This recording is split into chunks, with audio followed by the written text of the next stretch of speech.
avec Cheikh Tidiane Diao et on parle de ces incendies aux États-Unis.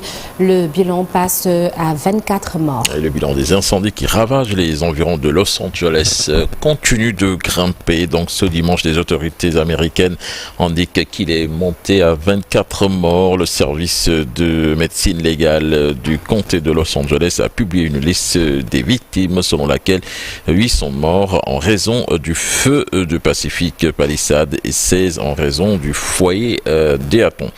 En Ouganda, le procès devant la cour martiale de Kampala de Kizza Besigye, en opposant historique au président ougandais Yoweri Museveni, doit reprendre ce lundi 13 janvier, enlevé au Kenya en novembre dernier avant d'être renvoyé dans son pays. Selon ses proches, celui-ci est poursuivi pour détention illégale d'armes à feu dans le but de déstabiliser la sécurité nationale. Au Tchad, les élections législatives ont rendu leur verdict samedi dans la soirée.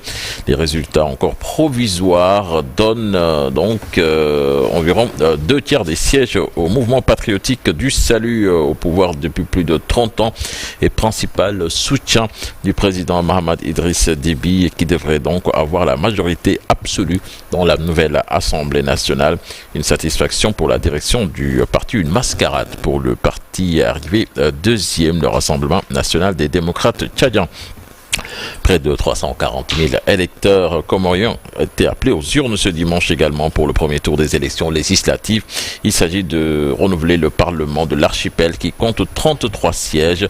L'Assemblée est contrôlée quasi exclusivement par la Convention pour le renouveau des Comores, le parti au pouvoir. Il y a 5 ans, l'opposition avait boycotté le scrutin. Cette année encore, la plupart des opposants ont décidé de ne pas participer aux élections. Et puis pour terminer, du football avec la Super Coupe d'Espagne, brillamment remportée hier par le FC Barcelone face au Real Madrid. Les Catalans se sont imposés 5-2. Donc ils s'adjugent le premier trophée de l'année en Espagne sur Nanata. Merci beaucoup, Cheikh Tidiane Diao. À tout à l'heure pour la version Wolof de l'actualité internationale. Alors dans la seconde partie, à partir de 8h, Elhadji Daouda Mine qui est déjà là.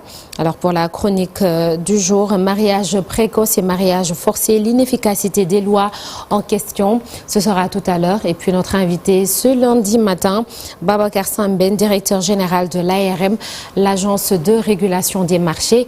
Interview aux alentours de 8h45. Tout de suite, la une des journaux parue ce lundi 13 janvier 2025.